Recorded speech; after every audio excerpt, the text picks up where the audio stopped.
Welcome students. बच्चों, मैं कुमकुम जैन आप सभी का स्वागत करती हूँ। बच्चों, हमने कमेंट्स आप सभी के पढ़े थे, उसमें आप सभी की बहुत ज़्यादा बच्चों की डिमांड थी, मैम शेखावटी मिशन का जो पेपर है प्लीज़ आप उसे सॉल्व करवा दीजिए। तो बच्चों, आप लोगों की डिमांड पे कि हमें ये शेखावटी मिशन का जो पेपर था ये हमको मैम सॉल्व करना है, प्लीज़ आप सॉल्व करवा दीजिए। तो हम आपके लिए लेके आए शेखावटी मिशन का केमिस्ट्री का मॉडल पेपर, जिसको आज हम बच्चों सॉल्व करवाने वाले हैं। आइए बच्चों स्टार्ट करते हैं। देखिए बच्चों, ये आपका लिखा हुआ है senior secondary examination model paper 2021, ये इसका पेपर है और ये अपना केमिस्ट्री का जो है ये आपने सॉल्व करवाने वाले हैं बिल्कुल न्यू पैटर्न के हिसाब से 2021 में जो आपका पेपर आने वाला है, जिसमें आपके मल्टीपल चॉइस क्वेश्चन होंगे, आपके फिल इन द ब्लैंक्स होंगे। ठीक है, फर्स्ट क्वेश्चन आदर्श विलयन का गुण है। ठीक है बच्चों, एक चीज़ मैं आपको बता दूं, अगर आप इसको सॉल्व कर पाते हैं तो इसका मतलब है आप बोर्ड वाला पेपर भी सॉल्व कर पाएंगे। ठीक है, कुछ क्वेश्चन जो मुझे लगेंगे कि हाँ एग्जाम के हिसाब से इंपॉर्टेंट नहीं है या बहुत ज़्यादा इंपॉर्टेंट है, वो सारे भी मैं आपको बताऊंगी। बच्चों, ये तीनों ही ऑप्शन राइट है, इसका आंसर हो जाएगा उपरोक्त सभी। लोहे को जंग से बचाने के लिए लेपन किया जाता है बच्चों जिंक का। एक चीज़ हम आपको बता दें, ये लेसन नंबर 3 का क्वेश्चन है जो आपकी टेक्स्ट बुक में, मतलब आपकी किताब में पीछे की तरफ भी दिया हुआ है, वहीं ये क्वेश्चन लिखा हुआ है। इसलिए मैं आपको बार बार कह रही हूँ कि टेक्स्ट बुक के पीछे के जितने भी ऑब्जेक्टिव है सारे सॉल्व कीजिए। प्रथम कोटि की वेग स्थिरांक इकाई बच्चों होती है समय इनवर्स, या पेपर में आ जाए सेकंड इनवर्स या पेपर में आ जाए मिनट इनवर्स, तो वो भी क्या होगा, सही होगा। ऋणावेशित कोलाइड है तो हमको बता दें स्टार्च जो है बच्चों इसके अंदर ये ऋणावेशित कोलाइड है, बाकी ये सारे धनावेशित है। एकल बंध ऊर्जा का सर्वाधिक मान है तो बच्चों यहाँ से सिंगल बॉन्ड एनर्जी का वैल्यू सबसे ज़्यादा किसका होगा, जिसके आकार सबसे छोटा होगा। ठीक है, जो सबसे आकार छोटा होगा, क्योंकि जिसकी एनर्जी ज़्यादा होगी वो बॉन्ड देर से टूटेगा, जो सबसे छोटा है तो आंसर हो जाएगा NN। रेडियो एक्टिव एलिमेंट है बच्चों, ये डी ब्लॉक का चैप्टर है आपका, चैप्टर नंबर 8, आंसर है प्रोमीथियम, क्योंकि इसके अंदर ये जो PM है ये सारे जो आपको दिए गए हैं ये 4F श्रेणी के तत्व हैं, और 4F श्रेणी में अकेला प्रोमीथियम है जो रेडियो एक्टिव है। जो मैंने आपको चैप्टर नंबर 8 के इंपॉर्टेंट क्वेश्चन दिए हैं उसमें भी क्वेश्चन मैंने आपको बताया कि 4F श्रेणी का वो तत्व बताइए जो अकेला रेडियो एक्टिव है, बाकी कोई सा भी नहीं है। सर्वाधिक क्षारीय है बच्चों, इसका आंसर है आपका अमोनिया।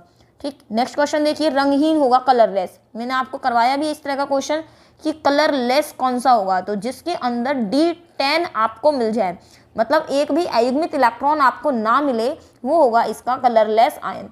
रही इंग्लिश मीडियम वाले स्टूडेंट्स के लिए तो बच्चों मैं यहाँ भी आपको चलो इंग्लिश में बोल देती हूँ साथ साथ। क्वेश्चन मतलब क्या है, आइडियल सॉल्यूशन का अपना गुण क्या है, to protect of the iron from the rust, किसका इसके ऊपर लेप किया जाता है। प्रथम कोटि का मतलब है बच्चों यहाँ से फर्स्ट ऑर्डर रिएक्शन। ऋणावेशित मतलब नेगेटिव कोलाइड है। एकल बंध मतलब सिंगल बॉन्ड की एनर्जी सबसे ज़्यादा। रेडियो एक्टिव एलिमेंट कौन सा है, सबसे ज़्यादा बेसिक नेचर किसका है, रंगहीन मतलब कलरलेस। अब साथ साथ हम बच्चों इंग्लिश बना रहे बच्चों के लिए भी क्वेश्चन जो है वो इंग्लिश में रिपीट करते जाएंगे। नाइट्रेट आयन के परीक्षण के दौरान निर्मित भूरी वलय, बच्चों आपने ब्राउन रिंग टेस्ट पढ़ा है अपना, ठीक है ना, ब्राउन रिंग टेस्ट जिसको नाइट्रेट आयन के लिए होता है, किस आयन के लिए होता है, नाइट्रेट आयन के लिए। तो उसमें अपना कॉम्प्लेक्स बनता है FeH2O का होल 5NO+2। अब वो आपसे पूछ रहा है इसमें आयरन का ऑक्सीकरण अंक क्या होता है, मतलब ऑक्सीडेशन नंबर कितना है ब्राउन रिंग टेस्ट में, जो संकुल बनता है बच्चों इसका आंसर है +1।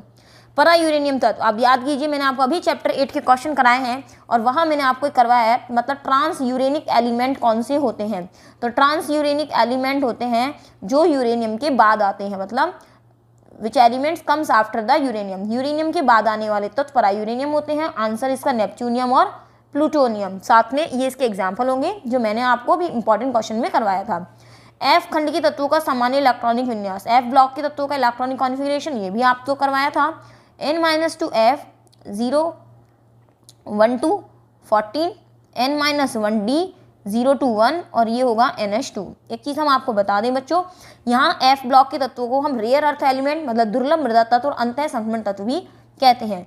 क्लोरोमैथेन से एथेन बनाने के लिए अभिक्रिया का नाम, क्लोरोमैथेन का मतलब क्या हो गया बच्चों, CH3Cl, क्या बनाना है इससे, एथेन बनाना है, तो हमें CH3 को क्या करना है, दूना करना है। बच्चों ये वुड्स रिएक्शन है, सोडियम से इसका रिएक्शन करा दीजिए ड्राई ईथर में, ठीक है, तो बन जाएगा अपना एथेन। किस अभिकर्मक को एल्कीन के हैलोजनीकरण और संतृप्तता की पहचान के लिए प्रयुक्त किया जाता है, तो चलो इसका बता देते हैं आपको आंसर क्या आएगा। तो इसके अंदर बच्चों आ जाएगा ब्रोमीन वाटर से आप रिएक्शन करा दीजिए, CH2 डबल बॉन्ड CH2 किससे करा दीजिए, ब्रोमीन वाटर, तो इससे इसका हेलोजिनेशन भी हो जाएगा CH2 और ये ब्रोमीन हो जाएगा। ठीक है, कैसे होता है संतृप्तता का पहचान, क्योंकि अनसैचुरेटेड है, डबल बॉन्ड है। ब्रोमीन वाटर का कलर होता है ब्राउन कलर का। कैसा होता है ये? ब्राउन कलर का होता है। जैसे ही ब्रोमीन वाटर किसी असंतृप्त यौगिक में डाली जाती है तो इसका ब्राउन कलर खत्म हो जाता है, जिससे इसकी पहचान की जा सकती है। ठीक है, कैटिकॉल क्या होता है बच्चों? कैटिकॉल का स्ट्रक्चर जो होता है बच्चों वो ये होता है, तो नाम इसका होगा बेंजीन 1,2 डाइऑल। ल्यूकास रिएजेंट बच्चों ये होता है अपना concentrate HCl, सांद्र HCl plus ZnCl2 शुष्क ZnCl2, मतलब ड्राई ZnCl2 और कॉन्सेंट्रेट HCl। डाइक्लोरोबेंजीन के किस समावेवी का गलनांक अधिक होता है? बच्चों डाइक्लोरोबेंजीन के 3 तरह के समावेवी बनते हैं, ऑर्थो, मेटा, पैरा। अगर आप यहाँ लगा दोगे तो ऑर्थो, यहाँ लगा दोगे तो मेटा और यहाँ लगा दोगे तो पैरा। तो इसका आंसर आएगा बच्चों पैरा समावेवी का, क्योंकि पैरा समावेवी बहुत ज़्यादा सम्मित होता है, बहुत सिमेट्रिकल होता है, जिस वजह से इसका जो स्ट्रक्चर बनता है वो बहुत क्लोजली स्ट्रैप्ड होता है। तो आंसर 8 का क्या जाएगा? पैरा समावेवी। आगे देखिए बच्चों, एक चीज़ हम आपको ट्रिक बता दें इसके अंदर कि हमें रिक्त स्थान कई बार पूर्ति नहीं होती है। क्वेश्चन क्या है? फिनॉल तथा थैलिक एनहाइड्राइड सांद्र H2SO4 की उपस्थिति में संघनन अभिक्रिया द्वारा, अब यहाँ में क्वेश्चन कई बार हम क्वेश्चन से तो बता देते हैं लेकिन इसमें नहीं बता पाते, तो इसको क्वेश्चन में कन्वर्ट कर लीजिए कि किसका निर्माण करते हैं। तो इसका मतलब यहाँ पे आंसर आएगा अपना, यहाँ आंसर आएगा बच्चों फिनोफ्थलीन। किसका निर्माण होता है बच्चों? फिनोफ्थलीन का निर्माण होता है फिनॉल और थैलिक एनहाइड्राइड की रिएक्शन से। 100% शुद्ध एथेनॉल को, आंसर लिख लीजिए इसका, एब्सोल्यूट अल्कोहल आएगा, मतलब परिशुद्ध अल्कोहल इसको हम कहते हैं। एथेनॉल, एथेनॉल का मतलब क्या हो गया बच्चों? CH3CHO। रिएक्शन किससे होगी? जिंक अमलगम और सांद्र HCl से। क्लीमेंसन अपचयन है बच्चों। ठीक है, रिएक्शन 4 हाइड्रोजन से जब ये हो जाएगी तो ये H और ये H, तो ये बन जाएगा अपना एथेन। क्या बनेगा बच्चों? यहाँ से एथेन प्राप्त हो जाएगा, CH3CH2 और ये H, मतलब क्या हो गया? ये एथेन। नेक्स्ट देखिए खंड बी, एसिटिक एसिड के लैम्डा नॉट M की गणना कीजिए जिसमें sodium acetate HCl NaCl। English में थोड़ा सा बोलना भूल गई मैं आपको कि ये जो क्लीमेंसन रिडक्शन है, सांद्र HCl मतलब अपना कॉन्सेंट्रेट HCl से रिडक्शन कराएंगे तो क्या मिलेगा? आंसर आ जाएगा इथेन। आगे देखिए लैम्डा नॉट M की गणना कीजिए, sodium acetate HCl NaCl lambda naught M की मान है। तो बच्चों इसके अंदर जो कॉमन वाला है इसको घटा दीजिएगा। कॉमन कौन है? NaCl। तो ये देखिए NaCl वाला Na यहाँ भी है और जो इसका Cl है वो यहाँ भी है, तो इसका सूत्र क्या लिखेंगे? मैं थोड़ा यहाँ सॉल्व कर देती हूँ इसको। लैम्डा नोट CH3COOH बराबर CH3COO Na plus lambda HCl minus lambda NaCl। तो इसकी वैल्यू कितनी है? 91.0, 425.4 और NaCl की वैल्यू कितनी है? 126.4। तो बच्चों अब आप प्लस माइनस तो कर सकते हैं, इन दोनों को जोड़िएगा और इसमें से घटा दीजिएगा। कर लोगे ना? फिर मत कहना मैम प्लीज़ आपने छोड़ दिया। बच्चों ये मानक वेस्टर्न सेल आपका दिया हुआ है, हम आपको इतना बता दें ये सिलेबस में से हट चुका है, आपका सेल वाली चीज़ें हट चुकी हैं। फिर भी आपको लगता है आपको ये करना चाहिए बच्चों क्वेश्चन, तो हम आपको बता दें आपकी बुक में दी हुई है एनोड और कैथोड की रिएक्शन, वो हम यहाँ पे अब नहीं करा रहे हैं। क्वेश्चन पेपर लंबा हो जाएगा बच्चों, है ना। आप कई बार कहते हैं मैम छोड़ देते हो आप तो क्वेश्चन को, बेटा लंबा भी तो पेपर है ना, सॉल्व भी कराना है। देखो CH3Cl प्लस KCN, तो x की जगह वैल्यू क्या आएगी? KCl को तो हटा दीजिए, जो बचेगा वो लिख दीजिए CH3CN। ठीक है, आंसर क्या आएगा? CH3CN। इसी के साथ अगर ये अभिक्रिया AgCN से होती तो आंसर आता CH3NC। CH3Cl का कक्षक आरेख बताइए। ये हम यहाँ से हटा रहे हैं, इरेज कर रहे हैं। यहाँ पर ये CH3 कार्बन का संकरण जो होता है बच्चों इसका होता है sp3। तो देखो यहाँ से ये अपनी sp3 अपन इसको बना लेते हैं, ठीक है ना। तो ये तो कार्बन का बन गया।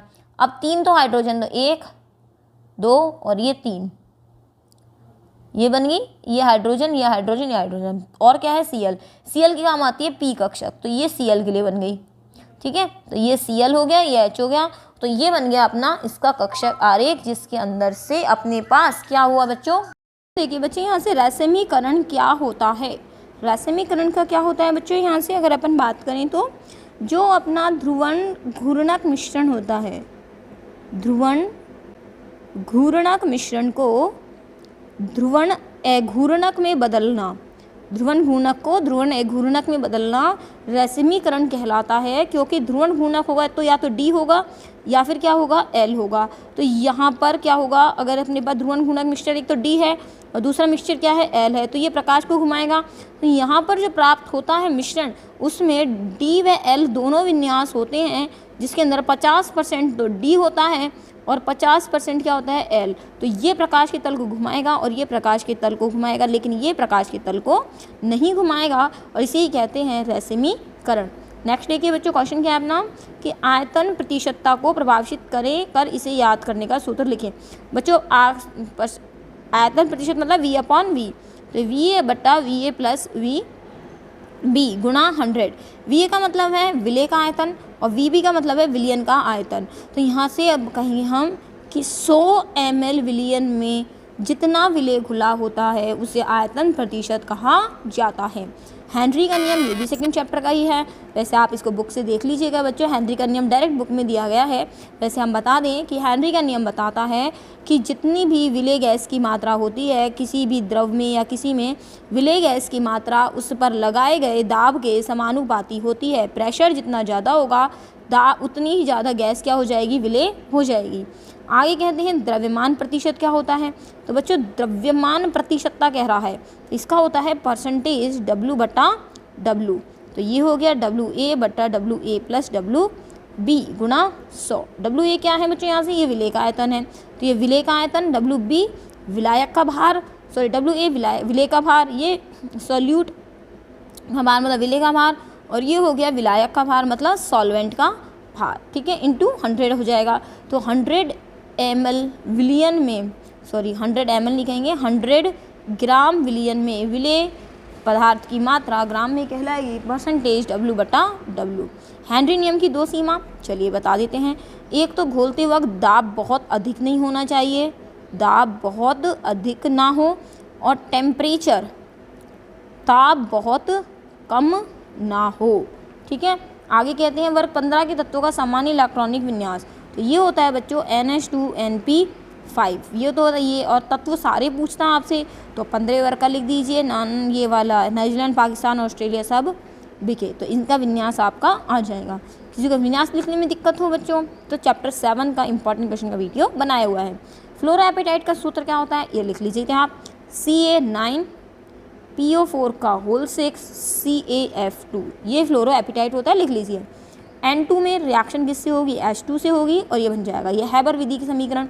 HNO2 को जोड़े तो क्या क्या बनता है यहाँ से, तो HNO2 वाला आंसर हम आपको लिखवा देते हैं, लिख लीजिए HNO3, ठीक है। साथ में क्या बनेगा बच्चों NO के 2 मॉलिक्यूल बन जाएंगे, और क्या बनेगा H2O। वैसे इतना इंपॉर्टेंट ये रिएक्शन हमारे को नहीं लगा, लेकिन फिर भी आप आंसर लिख लीजिए। हैलोजन समूह का सामान्य इलेक्ट्रॉनिक विन्यास ये होता है बच्चों NH2NP5। क्या होगा यहाँ से, ये तो होता है, सॉरी यहाँ से हमने लिखा NH2NP5 तो नहीं बोल दिया था, NH2NP3 है ये वाला, है ना, और ये वाला है NH2NP5, क्योंकि बाह्यतम कोश में 7 इलेक्ट्रॉन होने चाहिए, 5 और 2 7, ठीक है। कार्नेलाइट का सूत्र क्या होता है ये लिख देते हैं, KCl MgCl2.6H2O, ठीक। अब आगे आ जाता है ये वाला बच्चों, ये वाली जो समीकरण है ये डेकॉन प्रोसेस की है। किसकी है ये, डेकॉन प्रोसेस की है, डेकॉन प्रक्रम की है। यहाँ पर देखो आपको याद करने का तरीका क्या होगा, HCl प्लस O2, तो H ने किससे क्रिया कर ली, O2 से, अब क्या बच गया केवल Cl, तो आंसर क्या जाएगा Cl2, ये है ना। आगे ठंडा और तनु NaOH और Cl2, तो एक तो बन जाएगा NaCl और एक बन जाएगा प्रोडक्ट यहाँ से NaOCl। अगर ये बच्चों होता गर्म तो यहाँ से बनता NaClO3 और बाकी सारी यही आ जाते, ठीक है। आगे देखते हैं, निम्नलिखित का IUPAC नाम बताइए। तो निम्नलिखित का IUPAC नाम लिख लीजिए, K फॉर FeCN का होल 6 का हम आपको डायरेक्ट लिखवा देते हैं, इसका नाम होगा पोटेशियम। वैसे आप सभी इंटेलिजेंट हैं, समझदार हैं, आंसर अपने आप भी कर सकते हैं। हेक्सासाइनोफेरेट सेकेंड, ठीक है, इसका नाम लिख लीजिए सोडियम डाइसाइनो अर्जेंटेट फर्स्ट, ये इसके नाम हो जाएंगे। ज्यामिति बच्चों इसका संकरण होता है sp3, तो ज्यामिति हो जाएगी आपकी यहाँ से, ये तो अपन ने बना दिया त्रिभुज, है ना, ये इस तरह से, तो ये निकिल आ जाएगा और ये 1 2 3 4, तो ये हो गया आपका चतुष्फलकीय। ठीक है, अब आगे है इसमें से इसका यूपीएस नाम बताइए। नाम सुन लीजिए बच्चों, टेट्रा, 4 का मतलब टेट्रा, CN का मतलब साइनो, टेट्रा साइनो निकिलेट, और निकल का ऑक्सीकरण अंक है 2 इसमें, तो टेट्रा साइनो निकिलेट सेकेंड। इसका देख लीजिए नाम क्या होगा, इसका नाम होगा बच्चों hexa amine cobalt third chloride. Okay बच्चे, यहाँ सॉल्व करवा रहे हैं हम, समझाएंगे नहीं इतना कुछ।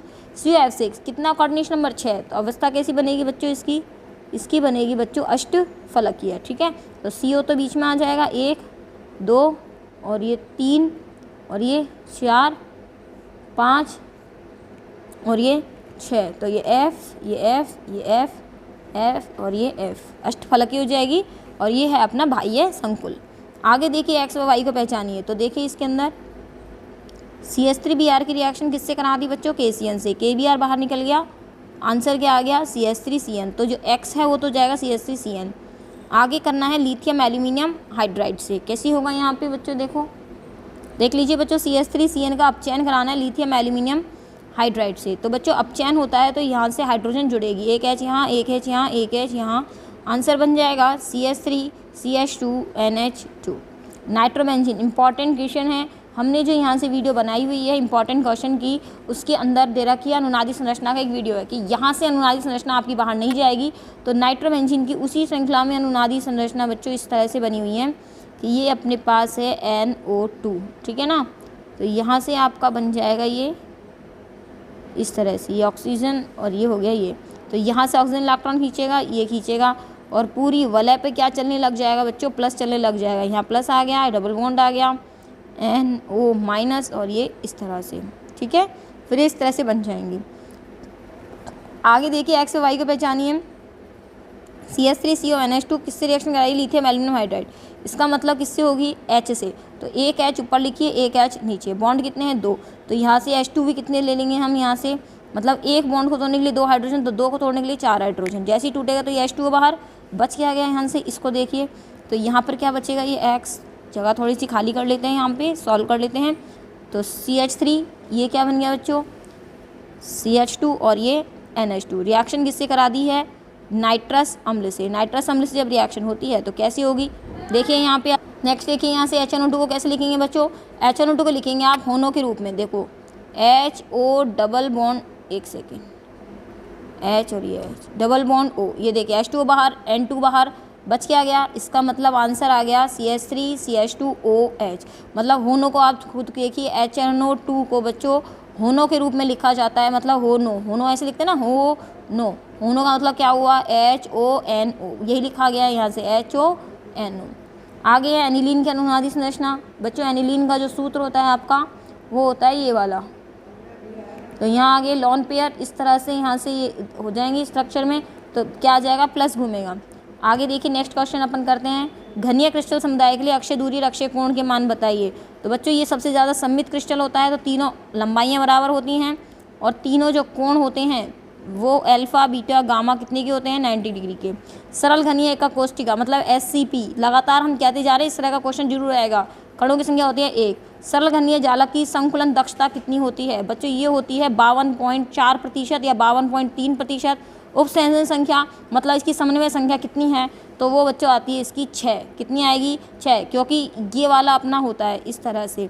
ठीक है, तो यहाँ पे होता क्या है, ये कण होता है, इसके चारों तरफ लगे होते हैं, जैसे भाई अपन ने कह दिया 1 2 3 और यहाँ 4 इस तरह से लगे होते हैं। अब एक आता है इसके ऊपर और एक आता है नीचे, तो यहाँ से ध्यान रख लीजिएगा। सरल घनीय जालक में कितनी आती है बच्चों, यहाँ पे इस तरह से आएगी अपने पास, है ना, 6 आएगी इसकी उपसंयोजन संख्या, क्योंकि अपन इस तरह से बनाते हैं, ये वर्ग बनाया, ये देखो इस तरह से आती है 6, ये वाला ले लिया अपन ने, इसके देखो चारों तरफ 1 2 3 और ये 4, तो ये एक इसके ऊपर आएगा तो 5वां एक उसके नीचे जाएगा, इस वाले के नीचे जाएगा तो 6 हो जाएगी। चतुष्फलकीय क्रिस्टलीय समुदाय में क्या होगा, चतुष्फलकीय को बोलते हैं बच्चों द्विसमलंबाक्ष। क्या बोलते हैं, द्विसमलंबाक्ष, मतलब 2 समान, तो अल्फा बराबर 2 समान मतलब A बराबर B not equals to C, कोण मतलब अल्फा बराबर बीटा बराबर गामा इक्वल्स टू क्या आएगा 90 डिग्री।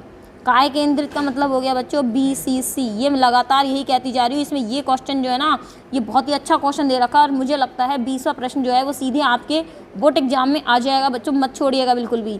संकलन दक्षता कितनी होती है 68% और उप संख्या का मान कितना होता है बच्चों 8 होता है।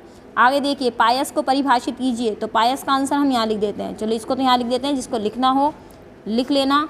ये 8 पायस होता है बच्चों द्रव प्लस द्रव, मतलब यहाँ पे परिक्षिप्त प्रावस्था और परिक्षेपण माध्यम दोनों ही क्या होते हैं बच्चों द्रव होते हैं। और एग्जाम्पल इसका क्या हो जाएगा पायस का दूध आ जाएगा और इसे इमल्शन कहा जाता है।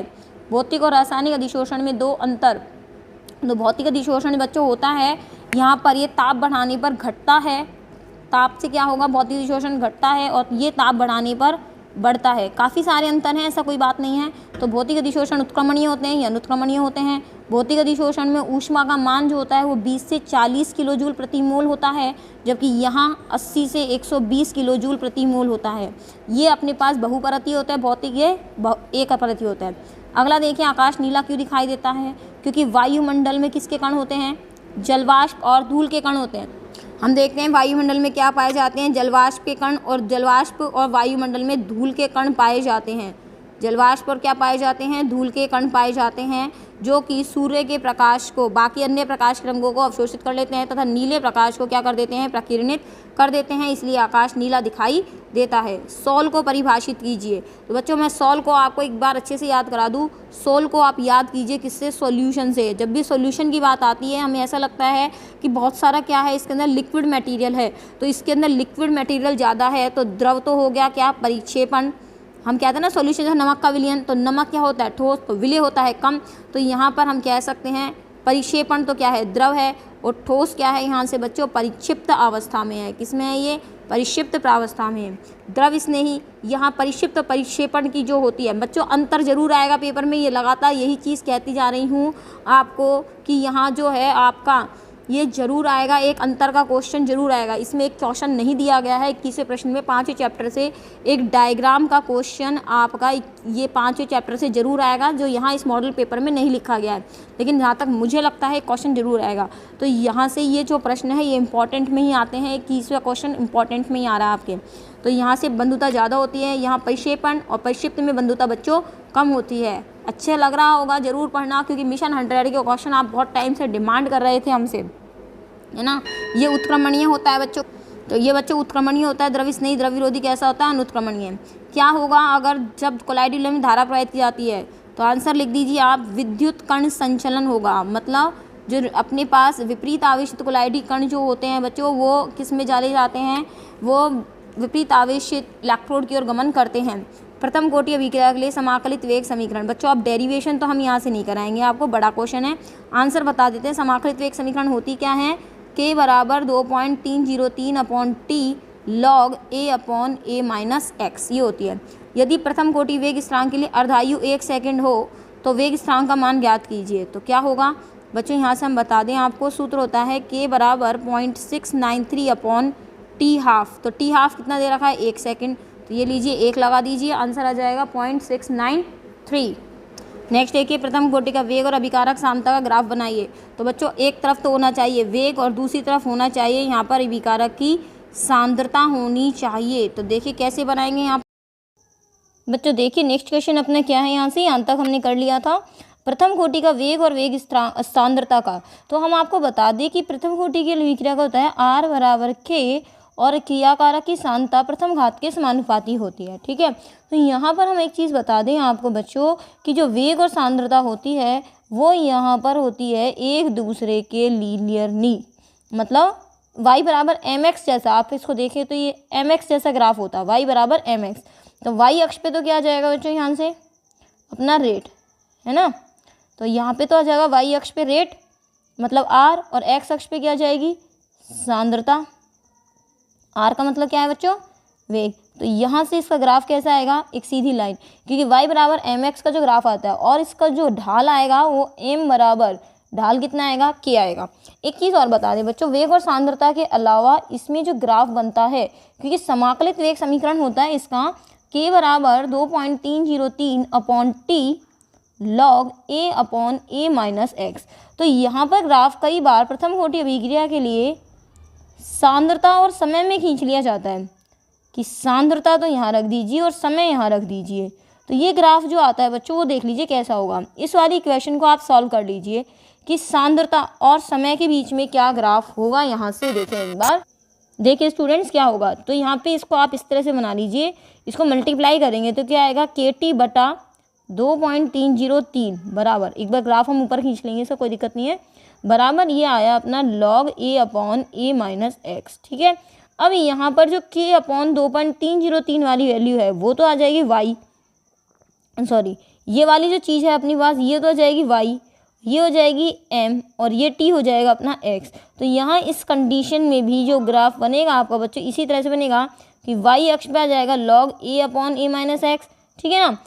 x अक्ष पे क्या आ जाएगा इसमें अपने पास समय, और ये इसका ढाल आ जाएगा K अपॉन 2.303। कहने का अर्थ हो गया बच्चों एक चीज़ और, कई बार हमें यहाँ से ग्राफ पहचानने के लिए बोल देता है कि ग्राफ पहचानिए, तो आपको अगर किसी भी उस पर अक्ष पर ln दिखाई दे या तो ln दिखाई दे या फिर ग्राफ में log दिखाई दे तो समझ लीजिए वो अभिक्रिया का ग्राफ कौन सा है, फर्स्ट ऑर्डर का है, प्रथम कोटि का है, क्योंकि शून्य कोटि में हम कभी log या ln को नहीं लिखते हैं। दूसरा ग्राफ यहाँ से पूछा गया है बच्चों वो बहुत ही ज़्यादा क्या मैं कहूँ आपको इम्पोर्टेंट है। प्रथम कोटि की अर्धायु है विकारक सांद्रता, तो अर्धायु होती है बच्चों T हाफ, है ना, और अपने पास वो होता है सूत्र 0.693 अपॉन K। तो आप इसके अंदर देख रहे हैं सांद्रता का कोई पद नहीं है, तो इसका मतलब जो यहाँ पर समय और सांद्रता का जो ग्राफ खींचा जाता है कि सांद्रता कितनी भी रह जाए तो यहाँ पर इसका जो अर्ध आयु काल रहता है वो समय के साथ निर्भर नहीं करता, सांद्रता के साथ, मतलब सांद्रता कितनी भी हो अर्ध आयु काल निश्चित ही रहता है। ये हो गया अपने पास शून्य कोटि अभिक्रिया के लिए समाकलित वेग समीकरण। बच्चों ये पूरा डेरिवेशन है, हम यहाँ से इसको सॉल्व नहीं करेंगे। शून्य कोटि के लिए होता है जो अपना ये अपन लिखते हैं, कितना लिखवा रहा है अपना कि T बराबर अपन लिखते हैं A अपॉन 2K, यहाँ से लिखा जाता है इसको, है ना। देखिए स्टूडेंट्स यहाँ चीज़ हमने लिखा ये होता है बच्चों अपना अर्ध आयु काल, ये होता है T हाफ के लिए, कितना होता है ये अपना, ये T हाफ के लिए होता है बच्चों, T हाफ बराबर A अपॉन 2K होता है शून्य कोटि के लिए। समाकलित वेग समीकरण जब आप सॉल्व करेंगे तो ये आएगा K बराबर x अपॉन T के लिए। देखिए स्टूडेंट्स तो यहाँ पर अपने पास जो दूसरा क्वेश्चन है वो देख लेते हैं। यदि कोई शून्य कोटि वेग अभिक्रिया के लिए विकारक की प्रारंभिक सांद्रता 2 मोल प्रति लीटर हो, तो मतलब की किसकी दे रखी है, A की दे रखी है 2 मोल पर लीटर, अगर अर्धायु 1 सेकंड हो, तो T हाफ का सूत्र आपके सामने बता ही दिया बच्चों, T हाफ बराबर होता है यहाँ से A अपॉन 2K। तो T हाफ अगर अपने को क्या निकालना है K, तो A बराबर क्या हो जाएगा 2 इंटू T हाफ, A कितना है 2 बटा 2, T हाफ कितना है अपने पास 1, तो ये कितना हो गया 2 से 2 क्या हो गया कैंसिल, तो K का वैल्यू कितनी आ गई 1, तो K की वैल्यू इसके अंदर कितनी आएगी 1।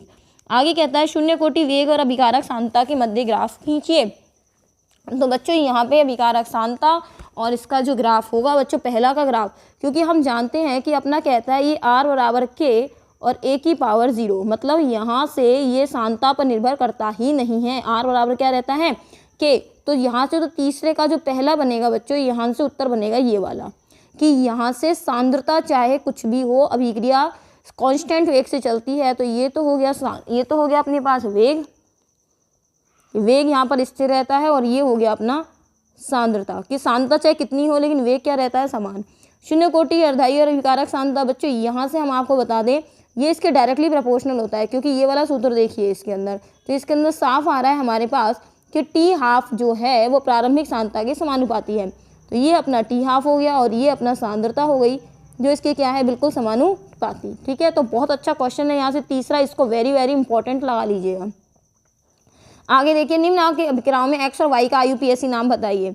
CH2 बॉन्ड CH2 बच्चों ये है अपनी ओजोनीकरण की अभिक्रिया। मैं आपको सीधे बता दूं कि ओजोन के अंदर जब भी अभिक्रिया होती है तो आप इसको ऐसे तोड़िए, थोड़ा एक ऑक्सीजन यहाँ लगाइए एक ऑक्सीजन यहाँ लगाइए, क्या आ गया आंसर CH2O और CH2O। CH2O का मतलब होता है HCHO मतलब फॉर्मेल्डिहाइड, दोनों क्या मिल जाएंगे फॉर्मेल्डिहाइड इसके अंदर मिल जाएंगे। पूरा रिएक्शन का एक्सप्लेनेशन देखना है वो सिखा देते हैं आपको। ये हो गया CH2, ये हो गया CH2, ओजोन जुड़ेगा तो ओजोन मतलब ये जब जुड़ेगा तो ये इस तरह से जुड़ेगा यहाँ से। ठीक है, जब ये टूटेगा यहाँ से किससे, जिंक और H2O की प्रेजेंस में टूटेगा, तो एक यहाँ टूटेगा एक यहाँ टूटेगा और एक यहाँ टूटेगा। तो आंसर क्या आ गया बच्चों, आंसर आ गया CH2O, जो मैंने आपको यही बताया था सीधे पहले भी CH2O इसका मतलब हो गया HCHO। तो यहाँ से जो X बनेगा वो क्या होगा, फॉर्मेल्डिहाइड। तो ये आपको बता दिया हमने। अब फॉर्मेल्डिहाइड का निकेल की उपस्थिति में हाइड्रोजन अपने को जोड़नी है। कैसे जुड़ेगी, HCHO, ये हो गया। हाइड्रोजन जोड़नी है, एक H ऊपर जोड़िए, एक H नीचे जोड़ दिए, आंसर आ जाएगा आपका CH3OH। तो Y बन जाएगा यहाँ से CH3OH। ठीक है, तो ये आंसर आ गया अपने पास। नेक्स्ट क्वेश्चन इंपॉर्टेंट है, ये मैं आपको बता चुकी हूँ, ऑक्सैलिक अम्ल का IUPAC नाम। ये हम इंपॉर्टेंट क्वेश्चंस में भी करवा चुके हैं। तो X और Y की वैल्यू बता दी है आपको बच्चों। ऑक्सैलिक अम्ल होता है बच्चों ये COOH, नाम क्या होगा, एथेन डाइओइक अम्ल। इंपॉर्टेंट लगा लो, जितना लगाया जा सके इसके ऊपर खूब सारा वाला इंपॉर्टेंट लगा लीजिए। एथेनॉल की एल्डोल संघनन अभिक्रिया। बच्चों मैं अभिक्रिया आपको बता देती हूँ, लेकिन समझाऊंगी पूरा नहीं। देख लीजिए एक बार एथेनॉल की एल्डोल संघनन कैसे होगी, यहीं पर सॉल्व कर देते हैं इसको। चलिए एक नया पेज ले लेते हैं यहाँ से इसको सॉल्व करने के लिए बच्चों। यहाँ से देखिए, यहाँ से एथेनॉल की एल्डोल संघनन अभिक्रिया हमने लिखा सबसे पहले एथेनॉल को, तो ये हो गया CH3CHO। ठीक है, अगला देखिए यहाँ से हमने एक और मॉलिक्यूल लिखा फॉर्मेल्डी उसका एथेनॉल का, तो ये लिख दिया हमने CH2CH3CHO। दोनों को इसी रूप में लिखेगा। ठीक है, आसान रहेगा क्योंकि ये कौन सा है, इसका अल्फा कार्बन है जो इसके साथ क्रिया करेगा अल्फा हाइड्रोजन की। एक सेकंड देखिए बच्चों, इसके बाद जब आप अभिक्रिया यहाँ से करेंगे तो यहाँ इस H को डायरेक्ट जोड़ दीजिए इससे। क्यों जोड़ सकते हो, क्योंकि ये वाला ऑक्सीजन इलेक्ट्रॉन खींचेगा जिसके कारण यहाँ माइनस आएगा और उस पर क्या आएगा, प्लस आएगा। आगे क्या होगा, ये अभिक्रिया होती है बच्चों तनु क्षार की उपस्थिति में, या अपन कह सकते हैं तनु क्षार या तनु NaOH, है ना, मतलब दुर्बल क्षार होना चाहिए इसके लिए। अब आप इसको जोड़ेंगे तो क्या होगा, CH3, इसको डायरेक्ट जोड़ दीजिए इससे, तो ये हो जाएगा, ये माइनस आएगा, इस H पे क्या होगा, प्लस, डायरेक्ट इससे जुड़ जाएगा, ये OH आ गया। आगे देखिए ये वाला CH2 इससे जुड़ जाएगा, ये CH2 जुड़ गया, आगे क्या जुड़ जाएगा, CHO। आप इसको गर्म कर दीजिए तो ये OH और H मिलके क्या बाहर निकाल देगा, H2O। बच क्या जाएगा, CH3CH double bond CH CHO। ठीक है, इसका IUPAC नाम लिखना चाहें तो IUPAC नाम लिख सकते हैं यहाँ से, But2in1L या But2in L। आगे देखिए बच्चों क्वेश्चन अपना, CH2CH2OH कॉपर 573। इंपॉर्टेंट लगाइए इसके ऊपर क्योंकि ये आपके टेक्स्ट बुक में पीछे भी दिया हुआ है इस वाले क्वेश्चन को। तो CH3CH2OH का जब कॉपर की उपस्थिति में 573 केल्विन पर आप करते हैं तो बच्चों इसका होता है ऑक्सीकरण। तो आंसर आ जाएगा CH3CHO। तो X जो है यहाँ से वो CH3CHO है। कैसे है CH3CHO, क्योंकि कॉपर करता है ऑक्सीकरण। ऑक्सीकरण का मतलब होता है या तो ऑक्सीजन का जुड़ना या हाइड्रोजन का हटना। तो ये देखें यहाँ से CH3CH2 को ऐसे लिख सकती हूँ और OH को ऐसे लिख सकते हैं अपन। ठीक है, तो ये H और ये H यहाँ से हट जाएगी, जैसे ही H यहाँ से हटेगी H2 बाहर निकलेगा। तो आंसर में आप देखिए ये जो बचा हुआ है वो क्या बचा आपके पास, CH3CHO, वही लिखा है हमने यहाँ से। तो ये CH3CHO तो X हो गया। अब इसकी रिएक्शन जिंक अमलगम और सांद्र HCl से करा रखी है बच्चों, ये क्लीमेंसन अपचयन है। तो देखिए CH3CHO कैसे लिख देंगे आप, ये CH3CHO जिंक अमलगम के साथ रिएक्शन होती है 4 हाइड्रोजन के साथ, और ये हो गया जिंक अमलगम। 4 हाइड्रोजन जब जुड़ेंगे, 2 बॉन्ड के लिए 4 हाइड्रोजन चाहिए, क्योंकि एक बॉन्ड के लिए बच्चों ऐसे जब बॉन्ड लगे होते हैं तो बॉन्ड कितना है, एक को तोड़ने के लिए 1 हाइड्रोजन यहाँ और 1 हाइड्रोजन यहाँ। बॉन्ड कितने हैं, 2, तो 1 हाइड्रोजन यहाँ और 1 हाइड्रोजन यहाँ। तो 1 के लिए 2 चाहिए, तो 2 के लिए कितने हाइड्रोजन चाहिए, 4 हाइड्रोजन चाहिए। तो ये क्या बाहर निकल गया, H2O, और बच जो गया वो देख लीजिए CH3CH2H, इसका मतलब एथेन बन गया है। तो आंसर आ जाएगा CH3 मतलब एथेन बन जाएगा। बहुत अच्छा क्वेश्चन है। एसिटिक अम्ल का IUPAC नाम बताइए बच्चों, इंपॉर्टेंट लगा लीजिए। मतलब ये जो 23वां प्रश्न जो आप पढ़ रहे हैं बहुत इंपॉर्टेंट है आपका। एसिटिक अम्ल होता है CH3COOH, नाम होगा इसका एथेनोइक अम्ल। क्या नाम होगा इसका, एथेनोइक अम्ल। आगे है मैथेनॉल की कैनिजारो अभिक्रिया। मैथेनॉल मतलब फॉर्मेल्डिहाइड, रिएक्शन किससे कराएंगे, KOH से। ठीक है, इसकी अभिक्रिया खासियत क्या होती है, ये प्रबल क्षार होता है। यहाँ से ये एक अम्ल का तो ऑक्सीकरण, दूसरे का अपचयन। तो फॉर्मेल्डिहाइड का ऑक्सीकरण होगा तो क्या बनेगा, अम्ल, और इसका अपचयन होगा तो 1 कार्बन का एल्कोहल। लेकिन एक चीज़ देखिएगा यहाँ पे HCOOH है और क्या है साथ में, सॉरी यहाँ से और क्या है अपने पास KOH। अम्ल और क्षार मिलकर क्या बनाते हैं, लवण। तो ये जब मिलेंगे तो H और ये OH ये तो बाहर निकल जाएंगे, बच क्या जाएगा HCOOK। इसीलिए H ना लिखें, यहाँ क्या लिखेंगे अपन K। तो ये हो गई अपनी कैनिजारो अभिक्रिया। बच्चों हमने आपको शेखावटी मिशन का मॉडल पेपर फुल सॉल्व करवा दिया है। अब आप इसको सॉल्व कर लीजिएगा, ठीक है, और बच्चों को आगे से आगे शेयर भी कीजिएगा ओके स्टूडेंट, हमें पता है आप हमारा सपोर्ट बच्चों ज़रूर करेंगे। और आगे प्लीज़ 11th वाले बच्चों को प्लीज़ यहाँ से आप उनको बता दीजिए, आप जानते हैं इस चीज़ को कि कोरोना जो है वो वापस से स्प्रेड हो रहा है, इट मीन्स उनको भी बच्चों को हेल्प चाहिएगी। आपको ये चैनल धीरे धीरे करके पता चला, लेकिन आप प्लीज़ जो अपने जूनियर्स हैं उनको अभी से इसको बता दीजिए। अगर लॉकडाउन लग भी गया तो उन बच्चों की स्टडी जो होगी वो अफेक्ट नहीं होगी, वो भी अपनी स्टडी जो है वो कंटिन्यू कर पाएंगे शुरुआत से ही। जो पिछले साल हुआ कि बच्चे भ्रम में बैठे रहे कि पता नहीं करें नहीं करें पढ़ाई, तो बच्चों कोरोना हो चाहे कुछ भी हो, पढ़ाई तो आपको लगातार करनी ही होगी, क्योंकि मेहनत ज़रूरी है। चाहे कोई चीज़ कितनी ही आसानी से मिले, लेकिन मेहनत हम करते हैं तो उस चीज़ का मज़ा कुछ और होता है। तो प्लीज़ बच्चों आगे वाले बच्चों को भी बताइएगा कि आप लॉकडाउन में अपनी टाइम को ख़राब मत कीजिएगा। यहाँ से आपको फुल हेल्प मिल जाएगी केमिस्ट्री के लिए, तो बच्चे पढ़ सकेंगे। ओके स्टूडेंट्स, चलिए मिलते हैं नेक्स्ट वीडियो में नए इंपॉर्टेंट क्वेश्चंस के साथ। तब तक के लिए धन्यवाद बच्चों। क्वेश्चन बैंक के 5 पार्ट हमने करवाए हैं, कृपया करके उनको भी सॉल्व कर लीजिएगा। रिवीजन वीडियो प्लेलिस्ट लिंक जो है वो डिस्क्रिप्शन में दिया हुआ है, उसको आप देख लीजिएगा। Okay students, bye bye.